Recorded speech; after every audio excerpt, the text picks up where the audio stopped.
गौतम बुद्ध का क्रोध अनुमान लगाइए कैसा रहता होगा। उन्हें अपने गुस्से पर 100% नियंत्रण था, लेकिन जब उनके मुंह पर एक व्यक्ति ने थूक दिया था, तब क्या वो अपना क्रोध रोक पाए थे या नहीं? यह जानने के लिए पूरी कहानी जरूर पढ़ें। दोस्तों, गौतम बुद्ध ने तो कभी अपने जीवन में क्रोध किया ही नहीं, परंतु क्या आप क्रोध करते हैं? क्या आपके आसपास के लोग, आपके परिवार का कोई भी सदस्य, आपका भाई, आपकी माँ, बाप के पिता, बेटा, बेटी क्रोध करते हैं? अगर गुस्सा करते हैं तो इस कहानी के माध्यम से आपको इसका समाधान जरूर मिल जाएगा और क्रोध करना आप छोड़ देंगे। गौतम बुद्ध का गांव में क्रोध पर उपदेश और क्रोधित व्यक्ति का गुस्सा। एक बार की बात है, महात्मा गौतम बुद्ध एक गांव में उपदेश दे रहे थे। उस उपदेश में गौतम बुद्ध बता रहे थे कि क्रोध एक अग्नि है, क्रोध एक ज्वाला है, क्रोध विष है, क्रोध जहर है, क्रोध एक ऐसी अवस्था है जिस अवस्था में आप अपना आपा खो बैठते हैं। क्रोध करते वक्त क्रोधित व्यक्ति सामने वाले का नुकसान करना चाहता है। लेकिन दोस्तों, यह कैसे संभव हो सकता है कि क्रोध आप करें और उस क्रोध के वजह से किसी दूसरे का नुकसान हो? यह तो कदापि नहीं हो सकता। हाँ, यह जरूर होगा कि उस क्रोध के वजह से आप जरूर परेशान होंगे, आपकी मानसिक स्थिति जरूर बिगड़ेगी, आपकी शारीरिक अवस्था जरूर खराब हो सकती है। गुस्से में आप कुछ ऐसा बोल या कर जाएंगे जिसके वजह से आपकी इज्जत भी खराब हो जाएगी। क्रोध मानो इस तरह है कि आप खुद जहर पीना चाहते हैं और उस जहर का असर किसी दूसरे के शरीर में देखना चाहते हैं। लेकिन यह कैसे हो सकता है? जब आप क्रोध रूपी जहर को खुद ही पी रहे हैं तो उसका असर तो आपके ऊपर ही होगा ना। जब महात्मा गौतम बुद्ध जी यह उपदेश दे रहे थे, उस दौरान उपदेश देते वक्त गांव के लोगों की एकत्र हुई भीड़ में एक क्रोधी व्यक्ति बैठा हुआ था। वह क्रोधी व्यक्ति इस बात को सुनकर गुस्सा और भी क्रोधित हो रहा था, क्योंकि कहीं न कहीं वह अपने आप की बेइज्जती महसूस कर रहा था कि वह मेरा बेइज्जती कर रहे हैं। महात्मा गौतम बुद्ध जी की क्रोध की इस उपदेश को सुनते सुनते क्रोधित व्यक्ति इतना ज्यादा गुस्सा हो गया कि वह उस भीड़ से उठा और महात्मा गौतम बुद्ध जी के मुंह पर जाकर थूक दिया। गांव के लोग और शिष्यगण इस हरकत से भड़क उठे। उनका क्रोध इतना ज्यादा था कि वे लोग उस क्रोधित व्यक्ति को मारने पर उतर आए। लेकिन महात्मा गौतम बुद्ध जी ने लोगों को शांत कराया। उन्होंने बड़े ही शांत स्वर में उस क्रोधित व्यक्ति से पूछा, भाई, क्या तुम और भी कुछ कहना और करना चाहते हो मेरे साथ? वह क्रोधित व्यक्ति बिना कुछ बोले वहां से चला गया। गांव के सारे लोग और शिष्यों ने पूछा कि हे भगवान, वह बुद्धिहीन आपके मुंह पर थूक कर चला गया और आप क्रोधित नहीं हुए? आपको गुस्सा नहीं आया? भला यह कैसे हो सकता है? महात्मा गौतम बुद्ध ने क्रोध का पाठ पढ़ाया। महात्मा गौतम बुद्ध जी ने कहा, क्रोध अग्नि और ज्वालामुखी की तरह होता है। इसके चपेट में आने से केवल अनर्थ ही होगा। उसने अनर्थ अर्थात गलत कार्य किया। अगर उसी की तरह मैं भी क्रोधित हो जाऊं तो मैं भी अनर्थ अर्थात गलत कार्य कर देता। वह व्यक्ति हो सकता है किसी परेशानी में रहा हो, किसी बात को लेकर परेशान रहा हो, जिसके वजह से वह यह गलत कार्य कर किया हो। गांव के सारे लोग महात्मा गौतम बुद्ध जी के बात को भली भांति समझ गए और अपने गुस्सा को शांत कर लिए। क्रोधित व्यक्ति और गौतम बुद्ध का दूसरे दिन हुआ आमना सामना, माफी। फिर अगले दिन महात्मा गौतम बुद्ध जी दूसरे गांव में अपने उपदेश दे रहे थे। उसी दौरान वह गुस्सैल व्यक्ति महात्मा गौतम बुद्ध जी के चरणों में गिरकर रोने लगा और कहा, हे महात्मा, अभी मेरा गुस्सा शांत हो गया है। मैंने कल जो अनर्थ कार्य किया था उसके वजह से मैं बहुत पछता रहा हूँ। मेरे जीवन में पहली बार सा हुआ है कि मैं किसी पर गुस्साया और वह व्यक्ति कुछ नहीं बोला तथा नाराज भी नहीं हुआ, जबकि जो हरकत मैंने किया उस हरकत पर तो कोई भी मुझे मारने के लिए दौड़ता। कल रात से मुझे नींद नहीं आई है। सुबह से मैं आपको खोज रहा हूँ। खोजते खोजते आपके चरणों में आकर गिर पड़ा हूँ। मुझे माफ कर दीजिए। महात्मा गौतम बुद्ध जी ने कहा, कोई बात नहीं, मैं उस बात को कब का भूल चुका हूँ। मैं तो उस वक्त भी उस बात को गौर नहीं किया था जब तुमने मेरे मुंह पर थूका था। फिर उस व्यक्ति ने कहा कि बाप महान है। इतना सारा हो जाने के बावजूद भी आप मुझसे नम्र स्वभाव से बात कर रहे हैं। मेरा दोष देने के बजाय मेरे दोष का बचाव कर रहे हैं।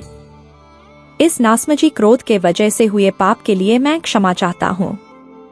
गौतम बुद्ध जी ने कहा, तुम्हारा पश्चाताप तुम्हें तुम्हारे क्रोध के अग्नि से मुक्ति दिला दिया है। जाओ सुखी रहो। इस कहानी से हमने क्या सीखा? दोस्तों, क्रोध करके हम अपने दिमाग को खराब करते हैं। क्रोध करके हम अपने जबान से कुछ भी उल्टा सीधा बोल देते हैं। क्रोध करके हम बेवजह किसी से झगड़ा कर लेते हैं। क्रोध करने से हमारे द्वारा की गई निरर्थक कार्य को घंटों तक, दिनों तक, सप्ताह तक, महीनों तक या फिर सालों तक उस बात को लेकर परेशान रहते हैं। कई बार हम गुस्से में कुछ ऐसा कर बैठते हैं जो हमारे मृत्यु उपरांत ही खत्म होती है। हम जब किसी भी सही या गलत बात को बर्दाश्त नहीं कर पाते तब हमारा स्वभाव चिड़चिड़ा होता है और हम क्रोध करने लगते हैं। लेकिन उस क्रोध गुस्सा से नुकसान किसका हो रहा है? अगर आप किसी बात से या किसी को कुछ कहने से गुस्साते हैं तो हम कहीं ना कहीं अपना ही नुकसान कर रहे हैं। उस गुस्से की वजह से सामने वाला व्यक्ति जो आपको कुछ कहकर या सुनाकर, जिसकी वजह से आप चिड़चिड़ा कर क्रोधित हुए, वह तो चुपचाप चला गया। उसे जो करना था वह कर लिया। लेकिन आप क्या कर रहे हैं? आप तो क्रोधित होकर खुद का नुकसान ही कर रहे हैं, मानसिक रूप से या फिर शारीरिक रूप से। जिस बात पर आप क्रोधित हो रहे हैं उस बात को आप एक बार ठंडे दिमाग से सोचने और समझने की कोशिश करिए। सच में कह रहा हूँ, आप क्रोधित होना छोड़ देंगे, क्योंकि आपको समझ में आ जाएगा कि इसकी वजह से केवल और केवल खुद का ही नुकसान होगा और किसी का नहीं। सब्र का मंथन करते हुए सही कर्म करें। चतुराई सबसे बड़ा योग है। दूसरों की बातों पर गुस्साएं नहीं। धन्यवाद। सब्र का फल मीठा होता है, यह लाइन तो आपने अपने जीवन में कभी न कभी जरूरी सुना होगा। तो दोस्तों, आज मैं जो कहानी बताने जा रहा हूँ वह सब्र विषय पर है। दोस्तों, आपने महात्मा गौतम बुद्ध जी का तो नाम जरूरी सुना होगा। गौतम बुद्ध के पहले शिष्य की निराशा। एक बार की बात है जब महात्मा गौतम बुद्ध जी अपने शिष्यों के साथ धर्म प्रचार प्रसार के लिए पूरे भारत देश के भ्रमण करने के लिए निकले थे। उसी दौरान वह एक जंगल से गुजर रहे थे, तभी उन्हें बड़ी जोर की प्यास लगी। उन्होंने अपने एक शिष्य से कहा कि हे शिष्य, जाओ और मेरे लिए पानी का कोई व्यवस्था करो, पानी लेकर आओ कहीं से। उनका वह शिष्य तुरंत ही निकल पड़ा पानी की खोज में। पानी की तलाश में कुछ दूर निकल जाने पर उसे एक नदी दिखाई देती है। लेकिन उस शिष्य ने देखा कि नदी में बहुत से लोग नहा रहे थे। नदी में कुछ लोग पशुओं को धो रहे थे। नदी में कुछ औरतें कपड़े धो रही थी। कुछ लोग बर्तन धो रहे थे, वगैरह वगैरह। अर्थात वह नदी का पानी बहुत ही ज्यादा गंदा दिखाई दे रहा था।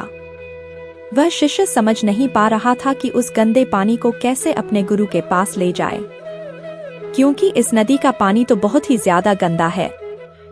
वह पानी पीने के योग्य नहीं है। अर्थात वह शिष्य निराश होकर वापस अपने गुरु के पास चला आया। गौतम बुद्ध जी से उस गंदे पानी के बारे में बताया और उसने यह भी बताया कि यहाँ पर आसपास में और कोई भी ऐसा पानी नहीं है जो पीने के योग्य हो। महात्मा गौतम बुद्ध के दूसरे शिष्य का सब्र। फिर महात्मा गौतम बुद्ध ने अपने एक दूसरे शिष्य को आग्रह किया कि जाओ और कहीं से पानी खोज कर लेकर आओ। उनका दूसरा शिष्य निकल पड़ा पानी की खोज में। उसने भी आसपास पहुंच छानबीन करने के बाद यह निष्कर्ष पाया कि सचमुच में कहीं भी पानी पीने योग्य नजर नहीं आ रहा है। उनका यह दूसरा शिष्य उस नदी के पास जा खड़ा हुआ जहां पर उनका पहला शिष्य पानी के तलाश में आया हुआ था। उसने भी सचमुच में वही नजारा देखा जो उसके पहले साथी शिष्य ने देखा था कि पानी वहां का सचमुच में बहुत ज्यादा गंदा है। इधर महात्मा गौतम बुद्ध जी पानी का इंतजार कर रहे थे। तभी उन्हें यह दिखाई पड़ा कि उनका दूसरा शिष्य पानी लेकर आ रहा है। पास आने के बाद महात्मा गौतम बुद्ध जी ने उससे पूछा कि तुमने यह पानी कहाँ से लाया? आसपास तो कहीं साफ पानी था ही नहीं, फिर तुम यह साफ पानी कहाँ से लेकर आ रहे हो? तो उनके दूसरे इस शिष्य ने यह जवाब दिया कि गुरुदेव, मैं यह पानी उसी नदी से लेकर आ रहा हूँ। सभी लोग बड़े ही आश्चर्यचकित हो गए कि यह कैसे हो सकता है। पहले शिष्य ने तो यह बताया था कि उस नदी का पानी बहुत गंदा है। महात्मा गौतम बुद्ध ने अपने इस दूसरे शिष्य से इस साफ पानी का रहस्य पूछा। दूसरे शिष्य ने बड़े ही नम्र भाव से बताया कि मैं भी उस गंदे पानी को देखकर बहुत ही परेशान हो गया था कि अब क्या करूं, साफ पानी कहां से लेकर जाऊं। लेकिन तभी मेरे दिमाग में यह विचार आया कि क्यों न मैं इन सभी लोगों का यहाँ से जाने का इंतजार करूं, अर्थात जैसे ही वह लोग यहाँ से चले जाएंगे नदी का पानी इस्तेमाल नहीं होगा तो धीरे धीरे शांत हो जाएगा और गंदे पानी के अंदर के सारे मिट्टी स्थिर होने के बाद नदी के जमीन के तल पर बैठ जाएगा और ऊपर का सारा पानी साफ हो जाएगा। और अंततः यही मैंने किया, उन लोगों का जाने का इंतजार किया और जैसे ही वह लोग चले गए पानी धीरे धीरे स्थिर हो गया तथा उस पानी में घुले हुए सारे गंदगी नदी के तल में जाकर बैठ गए, जिससे ऊपर का पानी साफ दिखने लगा, यानी पानी साफ हो गया। और मैं वही साफ पानी लेकर आपके पास आया हूँ गुरुदेव। गौतम बुद्ध ने प्यास बुझाया और सब्र का पाठ पढ़ाया। महात्मा गौतम बुद्ध जी अपने दूसरे शिष्य की इस बात को सुनकर बड़े प्रसन्न हुए और उस पानी को पीकर अपनी प्यास को बुझाया तथा साथ ही साथ बाकी के शिष्य को यह संदेश भी दिए कि सब्र का फल मीठा होता है, अर्थात इसी तरह से अगर हम कोई भी कार्य करते हैं तो उस कार्य में तरह तरह की समस्याएं आएंगी, तरह तरह की परेशानियां आएंगे, लेकिन हमें उन परेशानियों का सब्र के साथ सामना करना चाहिए। सब्र के साथ अगर हम परेशानियों और दुख का सामना करेंगे तो अंत में हम उस परेशानी और दुख से जरूर उभर जाएंगे। इस कहानी से हमने क्या सीखा? दोस्तों, ऐसे ही हमारे जीवन में हम जब कोई भी कार्य करते हैं तो बहुत सारी परेशानियां आती हैं, बहुत सारे दुख आते हैं, लेकिन दोस्तों उन परेशानियों का, उन दुखों का डटकर हमें सामना करना चाहिए। और सामना करते वक्त हमारे पास धैर्य की और सब्र की बहुत खास जरूरत पड़ेगी। तो दोस्तों, बिना डरे, बिना सहमे सब्र करते हुए धैर्य के साथ परिश्रम करते रहें, अपना कर्म करते रहे तो एक न एक दिन आपको उसका अच्छा फल जरूर मिलेगा। तो यही है दोस्तों आज की कहानी। मैं आशा करता हूँ कि आपको यह कहानी बहुत ही पसंद आई होगी और साथ ही साथ आपको इस कहानी से अपने जीवन से संबंधित बहुत सारी चीजों को सीखने को मिला होगा, जिससे कि आप अपनी लाइफ को बहुत बेहतरीन और सुखमय बना सकेंगे। गरीब किसान जिम्मेदारी से परेशान होकर किया परिवार का किया त्याग, प्रथम अध्याय। महात्मा गौतम बुद्ध के समय की बात है। एक गांव में एक किसान अपनी पत्नी और 2 बच्चों के साथ रहता था। वह किसान बहुत ही ज्यादा परेशान रहता था। अपने 2 बच्चों और पत्नी की जरूरतों को पूरा नहीं कर पाता था, शायद यही उसकी परेशानी की सबसे बड़ी वजह थी। समय बीतता गया, उसकी परेशानियां परिवार की जरूरतों के साथ बढ़ती ही जा रही थी। वह दिमाग से और मन से बहुत अशांत रहने लगा था। कहीं न कहीं वह बहुत ज्यादा दुखी हो गया था अपने परिवार की जरूरतों को नहीं पूरा कर पाने की वजह से। एक दिन उसने यह फैसला लिया कि वह अपने घर को, अपने परिवार को, अपने बच्चों को छोड़कर कहीं दूर चला जाएगा। अंततः वह मनहूस दिन और काली रात आ गई जिस दिन वह अपने परिवार को, अपने बच्चों को, अपनी पत्नी को छोड़कर घर से कहीं दूर चला गया। किसान और गौतम बुद्ध का मिलाप, द्वितीय अध्याय। वह किसान चलता ही गया, चलता ही गया। रात से सुबह हो गई, सुबह से फिर दोपहर, दोपहर से शाम, शाम से फिर रात, फिर सुबह हो गई। उस किसान की मन की पीड़ा इतनी ज्यादा थी कि उसके पैरों के छाले और पैरों से बह रहे खून के आगे फीके पड़ गए थे। ना भूख की चिंता, ना प्यास की चाह, बस चलता ही गया, चलता ही गया। आखिरकार जंगल में चलते चलते उसका शरीर इतना ज्यादा थक गया कि वह एक नदी के किनारे जाकर वह गिर पड़ा। कुछ घंटों बाद उस किसान को होश आया। वह बेचारा इतना ज्यादा प्यासा था कि तुरंत वह नदी के पास गया। जैसे ही वह पानी पीने के लिए हाथ पानी में डाला, उसे सामने नदी के उस पार कुछ लोगों का झुंड दिखाई दिया। उसने ध्यान से देखा तो उसे एक वृक्ष के नीचे महात्मा गौतम बुद्ध बैठे हुए नजर आए। वह तुरंत दौड़ के उनके पास गया और उनके पैर पर गिरकर बोला कि हे महात्मा, हे भगवान गौतम बुद्ध, मुझे अपनी शरण में ले लीजिए, मुझे अपना शिष्य बना लीजिए। महात्मा गौतम बुद्ध के शरण में आया हुआ कोई भी व्यक्ति खाली हाथ वापस नहीं जाता। यह किसान तो केवल उनका शिष्य बनना चाहता था। महात्मा गौतम बुद्ध जी ने उसकी मनोदशा को देखते हुए उसे अपना शिष्य बना लिए। जाने के पश्चात उस सरोवर का पानी धीरे धीरे शांत हो गया था और जैसे जैसे सरोवर का पानी शांत होता गया, उस सरोवर के कीचड़ रूपी पानी में खुली हुई सारी सड़ी गली पत्तियां और मिट्टी धीरे धीरे शांत होकर उस सरोवर के तल में जाकर बैठ गए। जिससे उस सरोवर का पानी शांत होकर साफ हो गया तथा सारे गले हुए सड़े हुए पत्तियां भी शांत होकर आराम से उस सरोवर के तल में जाकर बैठ गए थे। प्रिय शिष्यों, अगर उस सरोवर में किसी भी तरीके का कोई हलचल नहीं होता तो उस सरोवर की हर एक चीज जिसको जहां पर होनी चाहिए थी वह वहीं पर ही रहती। उन जीव जंतुओं के हलचल की वजह से सरोवर के तल में बैठी हुई सड़ी गली पत्तियां मिट्टी उस शांत पानी में मिलकर एक कीचड़ का रूप ले लिए थे। ठीक इसी प्रकार से हर एक व्यक्ति के जीवन में तरह तरह की समस्याएं, परेशानियां और कठिनाइयां आती है, जिसके वजह से हमारे मन में हलचल सी मच जाती है। हमारा दिमाग और मन अशांत हो जाता है। तत्पश्चात हम कोई गलत निर्णय अर्थात फैसला ले लेते हैं। परंतु अगर हम थोड़ा समय देकर उन कठिनाइयों, परेशानियों और समस्याओं के बारे में समझने की कोशिश करें तो मन की हलचल उस सरोवर की पानी की तरह शांत हो जाएगी, जिससे हम अपने जीवन में सही निर्णय का चुनाव करते हुए उसका समाधान निकाल लेंगे।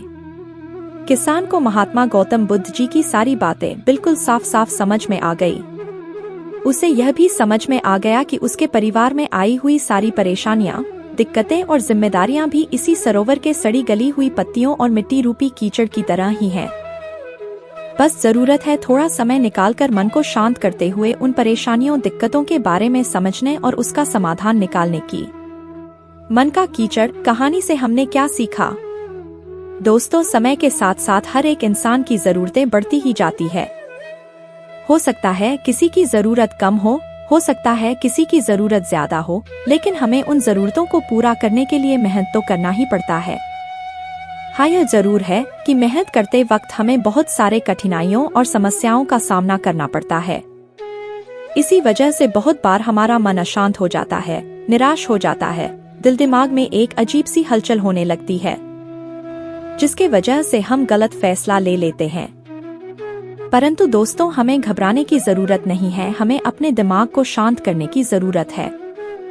थोड़ा समय देकर इसके बारे में सोचने की जरूरत है। इसका समाधान कुछ न कुछ जरूर निकल आएगा। दिमाग को शांत रखें, कोशिश करते रहें, मेहनत करते रहें। समय लगेगा लेकिन सफलता जरूर मिलेगी, क्योंकि सब्र का फल मीठा होता है।